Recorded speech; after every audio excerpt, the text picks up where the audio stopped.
بسم اللہ الرحمن الرحیم۔ ناظرین، بریک پہ جانے سے پہلے ہم آیت نمبر 1 اور سورۃ الفلق کی آیت نمبر 1 اور آیت نمبر 2 اس کی وضاحت کر چکے۔ آئیے ناظرین، اب ہم چلتے ہیں آیت نمبر 3 کی جانب اور اس کی وضاحت بھی کرتے ہیں، کون سے حرف پر کون سی حرکت ہے، اس کی جوڑ، اس کا ہجہ کس طریقے سے ہوگا، اس کی پرناؤنسیشن، کون سے حرف کی پرناؤنسیشن کس طریقے سے ہوگی۔ آیت نمبر 3 کی جانب بڑھتے ہیں۔ ناظرین، آیت نمبر 3 ہے وَمِن شَرِّ غَاسِقٍ إِذَا وَقَبَ۔ اس کی وضاحت کچھ اس طریقے سے ہوگی کہ آیت نمبر 3 میں پہلا کلمہ جو ہے من ہے، ومن ہے، اور ومن کی پہلے واو ہے، واو کے اوپر زبر ہے اور میم کے نیچے کسرہ یعنی زیر کی علامت ہے، پھر نون ہے، نون کے اوپر جزم یعنی سکون کی علامت ہے، پھر شین ہے اور شین کے اوپر زبر یعنی فتحہ کی علامت ہے، را کے نیچے کسرہ زیر ہے اور اس پر تشدید کی علامت بھی موجود ہے۔ غین پر زبر یعنی فتحہ کی علامت ہے، الف خالی کوئی یعنی اس پر کوئی حرکت نہیں، سین ہے، اس کے بعد سین کے نیچے زیر یعنی کسرہ کی علامت ہے، پھر قاف ہے اور قاف کے نیچے تنوین یعنی 2 زبر 2 زیر 2 پیش کو تنوین کہتے ہیں، تو قاف کے نیچے 2 زیر ہیں، تو یہاں پر قاف کے نیچے 2 زیر ہیں تو یہ 2 زیر تنوین کی علامت ہے، اور پھر الف ہے یعنی حمزہ ہے، حمزہ کے نیچے اذا میں حمزہ ہے، حمزہ کے نیچے زیر یعنی کسرہ کی علامت ہے، ذال ہے اور ذال کے اوپر زبر یعنی فتحہ کی علامت موجود ہے، پھر الف ہے، الف پر کوئی حرکت نہیں، پھر وقب میں پہلا حرف واو ہے، واو پر حرکت زبر ہے، فتحہ کی علامت ہے، قاف پر بھی زبر یعنی فتحہ کی علامت ہے، با کے اوپر بھی زبر یعنی فتحہ کی علامت ہے۔ ناظرین، یہ حرکات آپ نے الحمدللہ کون سے حرف پر کون سی حرکت ہے یہ پہچان لی ہے۔ اب ہم چلتے ہیں ناظرین اس کے جوڑ کی جانب کہ اس کا جوڑ، اس کو ملانا، اس کی ہجے کس طریقے سے ہوگی، اس کا جاننا بہت ہی ضروری ہے تاکہ ہم اس کو سمجھنا ہم سب کے لیے، اس کو پڑھنا بھی آسان ہو جائے۔ تو ناظرین، واو کے اوپر زبر یعنی فتحہ ہے تو واو کو علیحدہ پڑھیں گے، واو زبر و، میم کو نون سے ملائیں گے، میم نون زیر من، پھر شین کو را سے ملائیں گے، را کے نیچے بھی زیر ہے اور تشدید کی علامت بھی ہے تو شین کو را سے ملائیں گے، شین را زبر شر، را زیر ری، شری، غین زبر غو، غین الف زبر غو، ومن شر غو، سین زیر سی، قاف 2 زیر قن، قاف 2 زیر قن، ومن شر غاسق، حمزہ زیر ای، ذال الف زبر ذا، اذا، واو زبر و، قاف زبر قو، وقو، با زبر ب، وقوب، آگے فل سٹاپ کی علامت ہے تو باپ کو ہم با کی فتحہ کی جگہ پر ہم یہاں سکون دے دیں گے تو یہاں فل سٹاپ کریں گے، وقب سے وقب ہو جائے گا اور پوری آیت ہوگی وَمِن شَرِّ غَاسِقٍ إِذَا وَقَبَ، وَمِن شَرِّ غَاسِقٍ إِذَا وَقَبَ۔ تو ناظرین، الحمدللہ آیت نمبر 1 اس کی ہم وضاحت اس انداز میں کر چکے کہ اس پر کون سی حرکت ہے، اس کا جوڑ کس طریقے سے ہوگا۔ آئیے اب ہم چلتے ہیں اس کی پرناؤنسیشن کی جانب، اس کی پرناؤنسیشن کس طریقے سے ہوگی، اس کے مخارج کس طریقے سے پڑھے جائیں گے۔ ناظرین، آیت نمبر 3 میں پہلا حرف واو ہے، واو حروف شفویہ میں سے ہے اور دونوں ہونٹوں کی گول کرنے سے ادا ہوتا ہے، پھر میم ہے، میم دونوں ہونٹوں کے خشک حصے سے ادا ہوتا ہے، حروف شفویہ میں سے ہے، نون حروف طرفیہ میں سے ہے، اس کی وضاحت ہو چکی، پھر شین یہ حروف طرفیہ میں سے ہے، شین جو ہے حروف شجریہ میں سے ہے، جیم شین یا 3 حروف متحد المخارج ہیں اور حروف شجریہ میں سے ہے، پھر را ہے، را لام نون را حروف طرفیہ میں سے ہے، اس کی وضاحت ہو چکی، غین حروف حلقیہ میں سے ہے، تھروٹ لیٹر میں سے ہے اور یہ ٹاپ آف تھروٹ سے ادا ہوتا ہے، پھر الف جوف دہن یعنی منہ کے خالی حصے سے ادا ہوتا ہے، پھر اس کے ساتھ ہی سین ہے، سین کا مخرج ز، سین، صاد، دوبارہ نوٹ فرما لیجئے متحد المخارج ہیں اور حروف صفیریہ کہلاتے ہیں۔ سین اس کی ادائیگی بھی بہت ہی آسان ہے کہ اس کا مخرج زبان کی نوک اور دونوں دانتوں کے اندرونی کنارے سے ادا ہوتے ہیں، زبان کی نوک اور دونوں دانتوں کے اندرونی کنارے سے ادا ہوتا ہے سین۔ تو ناظرین، پھر اس کے بعد ہے قاف کا مخرج زبان کی جڑ اور تالو کے نرم حصے سے حروف لہجہ میں سے ہے، پھر حمزہ ہے، حمزہ باٹم آف تھروٹ حروف حلقیہ میں سے ہے، اور ذال ثا ذال و متحد المخارج ہیں اور حروف لثویہ میں سے ہیں، پھر الف ہے، الف جوف دہان منہ کے خالی حصے سے ادا ہوتا ہے، اور اس کے بعد وقب ہے، وقب میں پہلا حرف واو ہے، واو حروف شفویہ میں سے ہے، وضاحت ہو چکی ہے۔ قوف، قوف حروف لہویہ میں سے ہے اور یہ زبان کی جڑ اور تالو کے نرم حصے سے ادا ہوتا ہے۔ پھر با ہے، با حروف شفویہ میں سے ہے اور دونوں ہونٹوں کے گھیلے حصے سے یعنی تر حصے سے ادا ہوتا ہے۔ تو ناظرین الحمدللہ آج ہم نے آیت نمبر 1، آیت نمبر 1 اور آیت نمبر 2 اور آیت نمبر 3، الحمدللہ آیت نمبر 1 اور آیت نمبر 2 اور آیت نمبر 3 کی وضاحت کر چکے کہ کون سے حرف پر کون سی حرکت ہے، اس کا جوڑ، اس کا ملانا کس طریقے سے کیا جائے گا، اس کو کس طریقے سے ملائیں گے اور کون سا حرف کہاں سے ادا ہوگا۔ الحمدللہ آج کے سبق میں ہم نے اس کی وضاحت کی۔ ناظرین لائیو کالز کھول دی گئی ہیں، آپ ٹی وی اسکرین پر موبائل نمبر دیکھ رہے ہیں، اور ساتھ ساتھ انشاءاللہ العزیز آج ہم تجوید کے اپنے اس سبق کی جانب بڑھیں گے کہ جس میں آج ہم یہ بتائیں گے آپ کو کہ وقف کس طریقے سے کیا جاتا ہے اور وہ کون سے احکام ہیں جہاں پر وقف کیا جاتا ہے یعنی وقف کیا جاتا ہے۔ ناظرین ہم اس کی جانب بڑھیں گے، لیکن اس سے پہلے آپ کو یہ بتاتے چلیں کہ لائیو کالز کھول دی گئی ہیں اور لائیو کال کر کے آج کا سبق آپ سنا سکتے ہیں۔ انشاءاللہ لاسٹ میں ہم دوبارہ اس کی پریکٹس کریں گے۔ آپ دیکھ رہے ہیں ٹی وی اسکرین پر وقف کے احکام، دیکھ رہے ہیں آپ ٹی وی اسکرین پر وقف کے احکام۔ اب ناظرین وقف کے احکام میں ہم آپ کو سب سے پہلے اس پر عبارت لکھی ہوئی ہے۔ وقف کا مطلب ہے، یعنی وقف کا مطلب ہے کلمے کے آخر میں سانس لے کر ٹھہرنا۔ وقف کا مطلب ہے کلمے کے آخر میں سانس لے کر ٹھہرنا، اور کلمہ سے مراد ہے کہ وہ لفظ آگے کسی دوسرے لفظ سے ملا کر لکھا ہوا نہ ہو۔ نوٹ فرما لیجئے، دوبارہ میں عبارت پڑھ رہا ہوں کہ وقف کا مطلب ہے کہ کلمے کے آخر میں سانس لے کر ٹھہرنا، اور کلمے سے مراد یہ ہے کہ وہ لفظ آگے کسی دوسرے لفظ سے ملا کر لکھا ہوا نہ ہو۔ جیسے مثال کے طور پر منکم، جیسے منکم میں میم دیکھ رہے ہیں آپ، واضح میں نے اس کو بڑا کر دیا ہے، آپ غور سے دیکھ رہے ہیں کہ جیسے مثال کے طور پر مثال دے کر آپ کو بتایا کہ جیسے منکم، منکم میں میم پر وقف کرنا۔ اب یہ دیکھیں یہ میم جو ہے یہ آگے کسی حرف سے نہیں مل رہا، اس پر سکون کی علامت ہے کیونکہ کاف اس کے ماقبل ہے اور کاف کے اوپر ضمہ یعنی پیش کی علامت ہے، تو کاف کو میم سے پڑھیں گے تو یہاں پر وقف کرنا آسان ہے۔ اب آئیے ناظرین اگلے ہم عبارت جو لکھی ہوئی اگلی عبارت دیکھیں کہ جس میں لکھا ہوا ہے کہ وقف میں کلمے کے آخری حرف کو موقوف علیہ کہتے ہیں، یعنی جس حرف پر وقف کیا جائے اس کو موقوف علیہ کہتے ہیں۔ دوبارہ نوٹ فرما لیجئے، وقف میں کلمے کے آخری حرف کو موقوف علیہ کہتے ہیں اور اس پر ٹھہرنے کے قواعد درج ذیل ہیں۔ انشاءاللہ ہم اس کے قواعد آج ہم انشاءاللہ العزیز صرف اور صرف 3 قواعد یعنی کہ اس کے بتائیں گے کہ کون سے قواعد ہیں جس کا سمجھنا ہمارے ناظرین کے لیے بہت ضروری ہے۔ جب ہم اس کو سمجھ لیں گے تو پھر ہمارے لیے قرآن کریم میں جہاں کہیں وقف آتا ہے وہاں اس کو سمجھنا بھی آسان ہو جائے گا۔ تو ناظرین آئیے ہم بڑھتے ہیں اپنے وقف کے جو قواعد انہوں نے ذکر کیے ہیں اس کی طرف۔ نمبر 1، قاعدہ نمبر 1، اگر موقوف علیہ پہلے ہی ساکن ہو، یعنی جس حرف پر وقف کیا جائے پہلے ہی ساکن ہو تو اس پر سانس لے کر ٹھہر جانا ہی وقف کہلائے گا۔ یعنی جس حرف پر جس طریقے منکم میں تھا، جس طریقے سے موقوف علیہ جو آخری حرف ہے اس پر اگر ساکن یعنی سکون یعنی جزم کی علامت ہے تو وہاں پر سانس لے کر ٹھہر جانا ہی وقف کہلائے گا۔ جیسے انہوں نے مثال آگے 2 اور بھی دے دی کہ فلا تقہر اور فلا تنہر۔ فلا تقہر میں اس کو بڑا کر رہا ہوں، دیکھیے فلا تقہر اور فلا تنہر، اس میں را پر جو سکون یعنی جزم کی علامت ہے را کو را ساکن کہلائے گا، تو یہاں پر اب ہمیں اس کو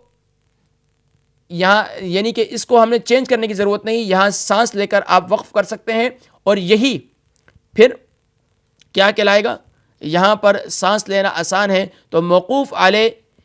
پہلے ہی ساکن ہو تو سانس لے کر ٹھہر جانا ہی وقف کہلائے گا۔ ناظرین نمبر 2، قاعدہ نمبر 2، موقوف علیہ پر عارضی حرکت ہو، دوبارہ نوٹ فرما لیجئے، قاعدہ نمبر 2، موقوف علیہ پر عارضی حرکت ہو، جیسے قالت الاعراب میں تا پر وقف کریں۔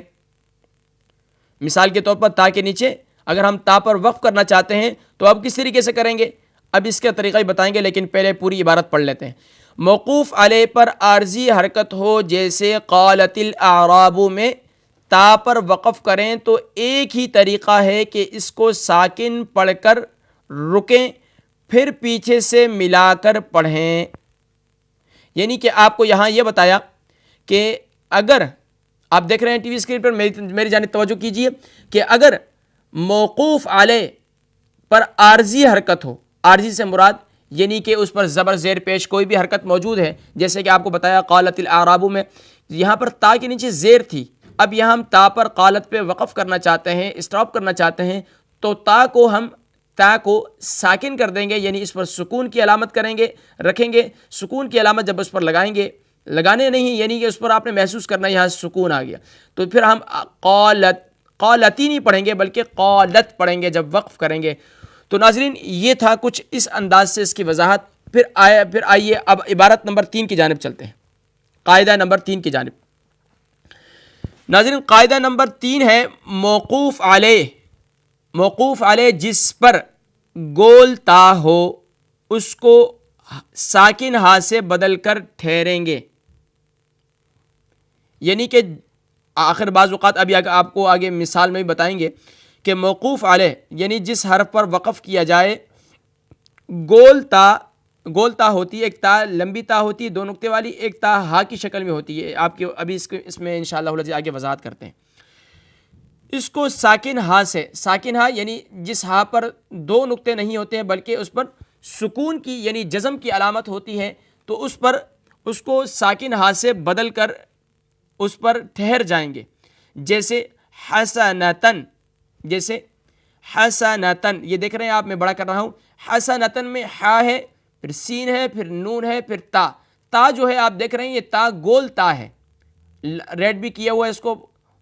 اس کو ہائی لائٹ بھی کیا ہوا ہے کہ تا گول تا ہے۔ اب گول تا پر آپ وقف کرنا چاہتے ہیں، اب جب آپ گول تا پر وقف کرنا چاہیں تو حسنہ پڑھیں گے،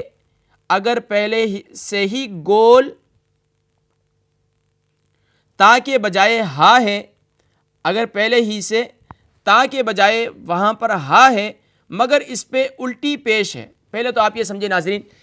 آپ میری طرف دیکھیے، توجہ کیجئے، اگر مثال کے طور پر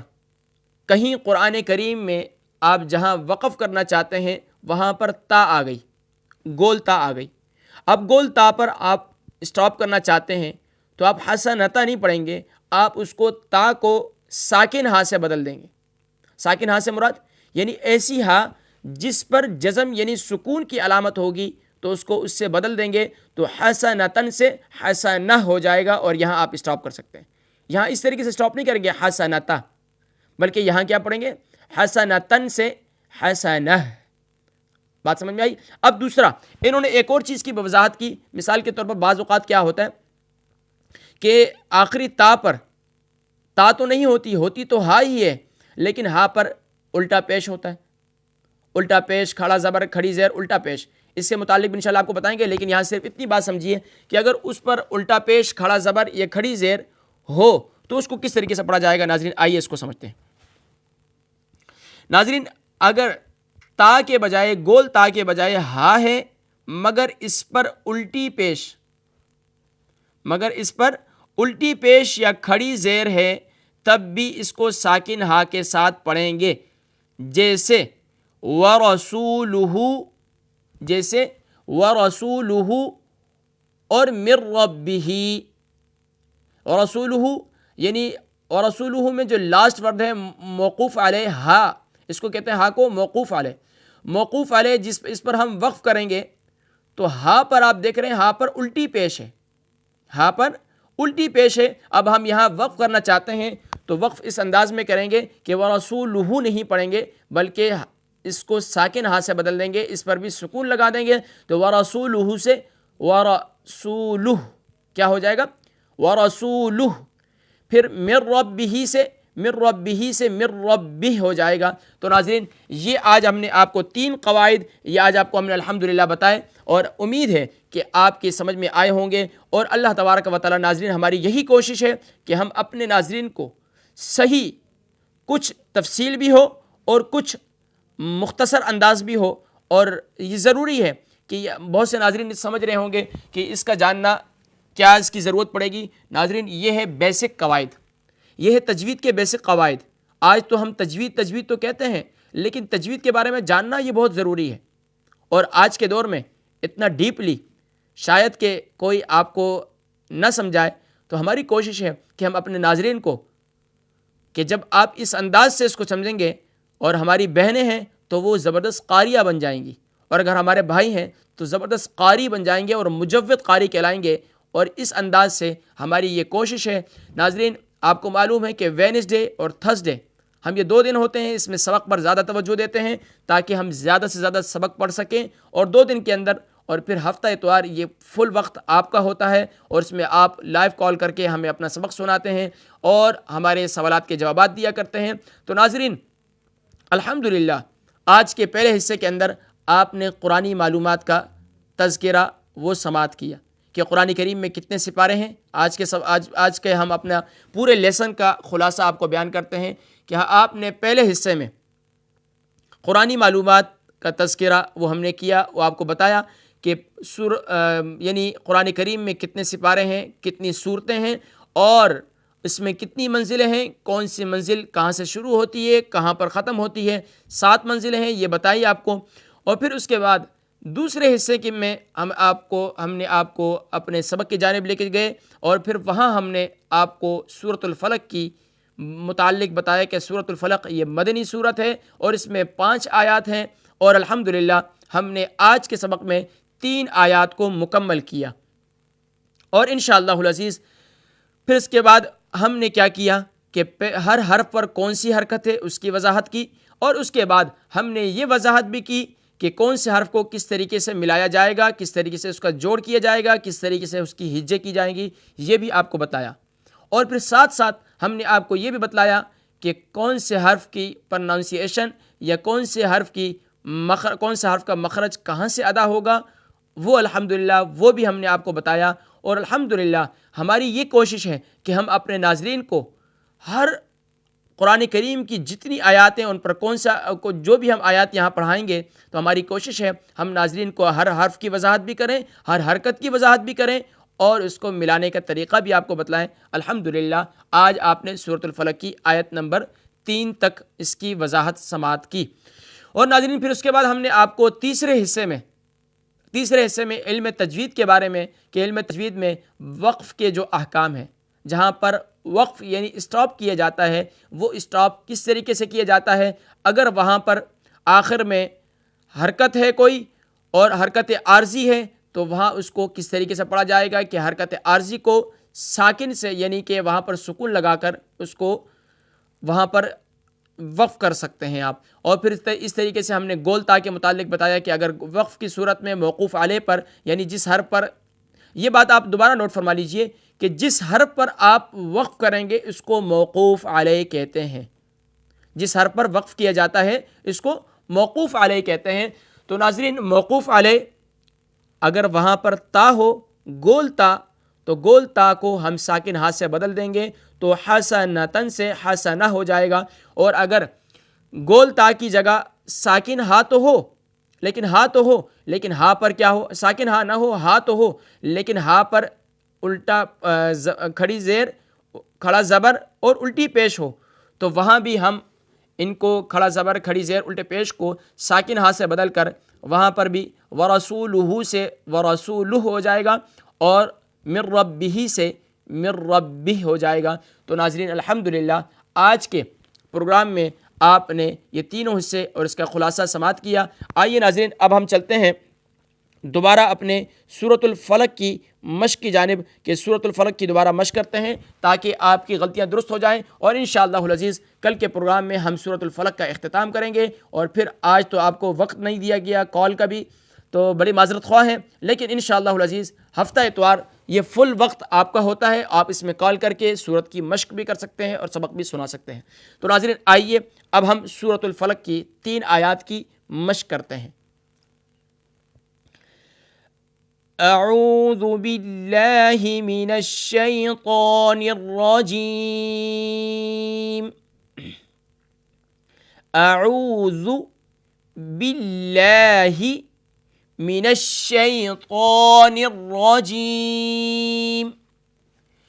بسم اللہ الرحمن الرحیم،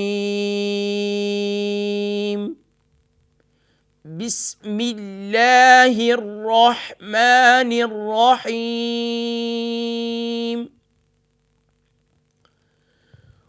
قل اعوذ برب الفلق، قل اعوذ برب الفلق، برب الفلق، من شر ما خلق، من شر ما خلق، ومن شر غاسق إذا وقب، ومن شر غاسق إذا وقب، ومن شر غاسق اذا وقب۔ ناظرین آیت نمبر 3 تک اب الحمدللہ آپ نے سماعت کیا۔ اب ہم اپنے پروگرام کے اختتام کی جانب بڑھتے ہیں ناظرین، اس دعا کے ساتھ، اس یقین کے ساتھ کہ انشاءاللہ العزیز آپ جو ہے وہ اپنی پریکٹس یہ کل کے دن آج سے جو وقت ملے گا آپ کو درمیان میں، آپ اس کی پریکٹس جاری رکھیں گے، اور جو وقف کے احکام جو آج آپ کو بتائے ہیں 3 قواعد، آپ اس کی بھی پریکٹس کریں گے۔ امید ہے کہ آپ نے نوٹ بھی فرمائے ہوں گے، اور انشاءاللہ العزیز ناظرین کہ جیسے کہ ہم نے آپ کو بتایا تھا کہ شروع پروگرام میں ہی کہ ہم جو ہفتہ اتوار والے دن جو پروگرام کرتے ہیں، جو اس میں سوالات کیے جاتے ہیں آپ سے، وہ بھی